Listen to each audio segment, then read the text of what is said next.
Next graph of f of x equal to x. ഇത് നോക്കാം. ഇത് വരയ്ക്കണമെങ്കിൽ എഫ് ഓഫ് എക്സിനെ നമ്മൾ ആദ്യം വൈ എന്ന് പറഞ്ഞ ലെറ്റർ കൊണ്ട് ഡിനോട്ട് ചെയ്യണം.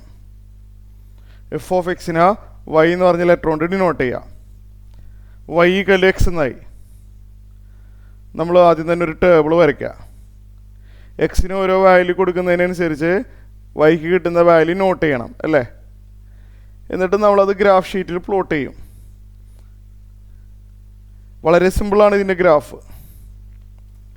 എക്സിന് 0 കൊടുത്തു കഴിഞ്ഞാൽ വൈയുടെ വാല്യൂ 0 തന്നെയാണ്.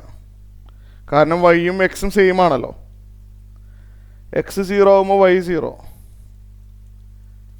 ഇനി നമ്മൾ എക്സിന് 1 കൊടുക്കാം.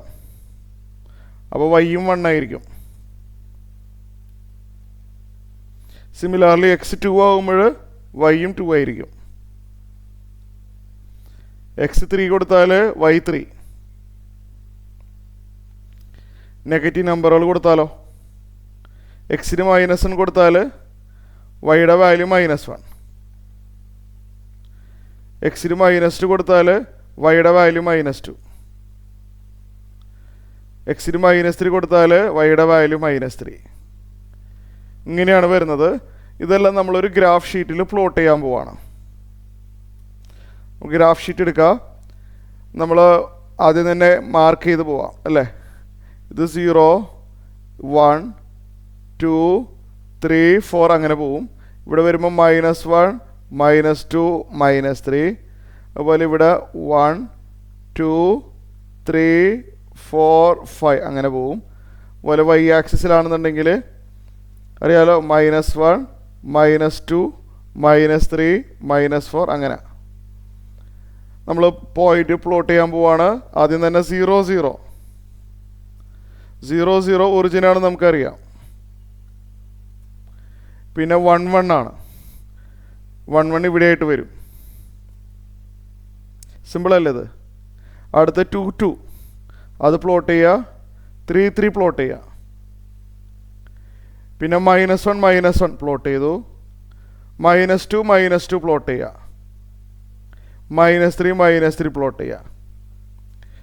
ക്ലിയർ ആയല്ലോ. എന്നിട്ട് ഈ പോയിന്റുകളെല്ലാം ജോയിൻ ചെയ്യാം. ഓക്കെ,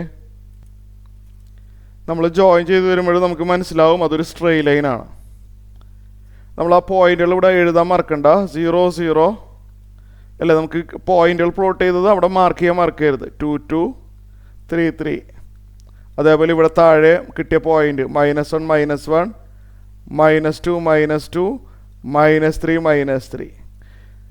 ഓക്കെ, അപ്പോൾ അങ്ങനെ ഗ്രാഫ് കിട്ടി. അതൊരു സ്ട്രെയിറ്റ് ലൈൻ ആയിട്ടാണ് നമുക്ക് കിട്ടിയത്. പിന്നെ ഇതിൻ്റെ ഡൊമൈൻ റേഞ്ച് എഴുതാൻ പറയും. ഡൊമൈൻ എന്ന് പറഞ്ഞാൽ പോസിബിൾ വാല്യൂസ് ഓഫ് എക്സ്. എക്സിന് എന്തൊക്കെ വാല്യൂ കൊടുക്കാൻ പറ്റും. എക്സിന് എന്ത് വാല്യൂ കൊടുത്താലും പ്രോബ്ലം ഇല്ല. ഈ ഇക്വേഷൻ വാലിഡ് ആണ്, ഡിഫൈൻഡ് ആണ്. എക്സിന് എന്ത് വാല്യൂ കൊടുത്താലും അതിനനുസരിച്ച് വൈക്ക് വാല്യൂ കിട്ടുന്നുണ്ട്. എക്സിന് പോസിറ്റീവ് നമ്പറോ നെഗറ്റീവ് നമ്പറോ 0യോ എന്ത് വേണമെങ്കിലും കൊടുക്കാം. അപ്പോൾ എക്സിന് കൊടുക്കാൻ പറ്റാവുന്ന വാല്യൂസ് റിയൽ നമ്പേഴ്സ്. ഇനി റേഞ്ചാണ്. റേഞ്ച് എന്ന് പറഞ്ഞാൽ വൈക്ക് എന്തൊക്കെ വാല്യൂസ് കിട്ടും ഇതിനനുസരിച്ച്. എക്സിന് ഇങ്ങനെ വാല്യൂ മാറ്റുന്നതിനനുസരിച്ച് വൈക്കും അതേ വാല്യൂ തന്നെയാണ് കിട്ടുന്നത്. എക്സിന് കൊടുക്കുന്ന അതേ റിയൽ നമ്പർ തന്നെയാണ് വൈക്കും കിട്ടുന്നത്. അപ്പോൾ വൈയും റിയൽ നമ്പർ തന്നെയാണ്.